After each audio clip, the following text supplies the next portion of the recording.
اللہ وسلم علیکہ یا حبیب اللہ، جیتا ہوں نگہبانی اسلام کی خاطر،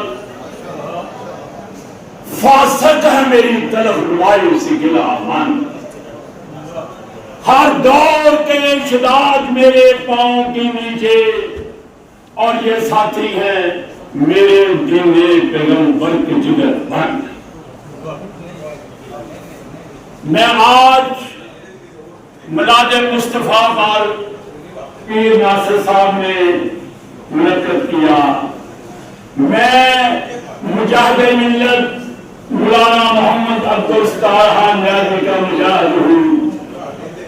سب سے پہلے میں اپنے میزبان کو خراج عقیدت پیش کرتا ہوں، اور انہوں نے اس دور میں ایک سیاسی جدوجہد کا سفر کیا اور دین مصطفیٰ کے لیے کام کر رہے ہیں۔ میرے دوستوں، سنیں، میں ایک بات کہنا چاہتا ہوں، میں تو نہ کوئی روایتی پیر ہوں اور نہ مولوی ہوں، ایک مجاہد ملت کا مجاہد ہوں۔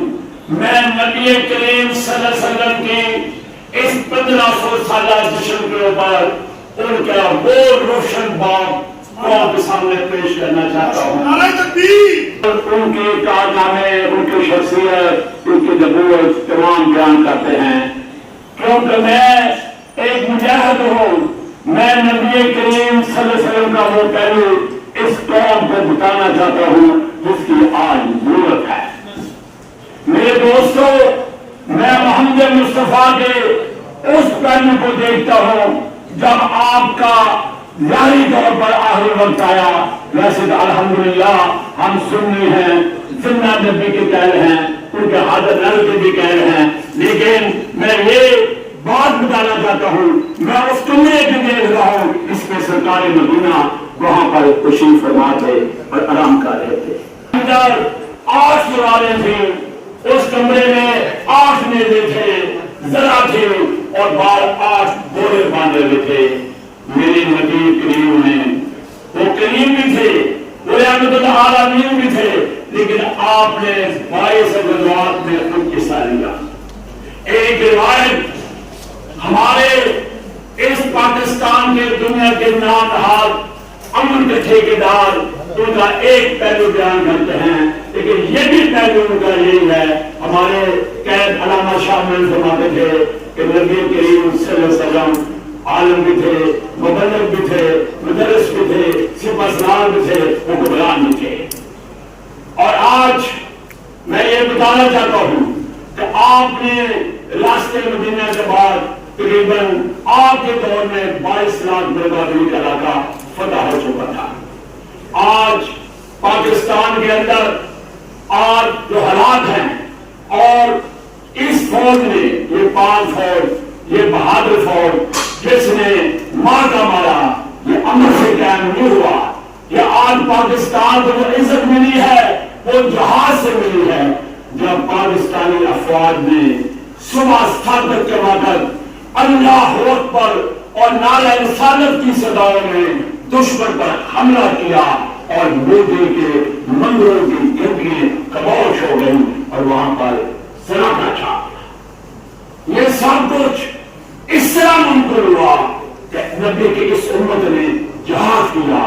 میں اور یہی حال ہے ہمارے برادروں پر جو اعلان ہے، جو دوست لوگ اس نے کیا۔ میرے دوستوں، ابھی ہمارے چلے گئے اس کے مقرر، لیکن میں دین کا ایک طالب علم ہوں۔ اسلام نے 2 چیزیں بڑی ان سے بیان کی ہیں۔ ایک تو یہ کہا کہ یہود و نصارہ تمہارے دوست نہیں ہو سکتے، اس کا ابھی ثبوت ایک کر دیا، اور پتھر کے اوپر جو ہے اسرائیل کو بمباری کر کے چلا گیا۔ ایران نے اپنی طاقت سے گڑھا بنوایا، اور اسرائیل میں وہ کہہ مچا کہ یہودی جو ہے وہ امن پر اور جنگ ہونے پر مجبور ہو گئے۔ نبی کریم صلی اللہ علیہ وسلم کو شاندار طریقے سے خراج عقیدت پیش کرنے کا ایک ہی طریقہ ہے کہ تو پوری امت کو کرنے کے لیے سب کو جان کے لیے جہاد کے لیے تیار کرو میرے دوستوں. اگر جہاد ہوگا تو پھر پوری دنیا میں امن ہوگا. جہاد اور امن جو ہے یہ لازم موجود ہے. جس وقت قوم جو ہے وہ جہاد کی تیاری میں کرے گی اس وقت مسلمانوں کو دنیا میں امن نصیب ہوگا. میں رضا کر ان مظلوم مسلمانوں کو خیر عقیدت پیش کرتا ہوں جو ظالم کے نظام پیش کر رہے ہیں لیکن لا الہ الا اللہ کی صدائیں بلند کر رہے ہیں.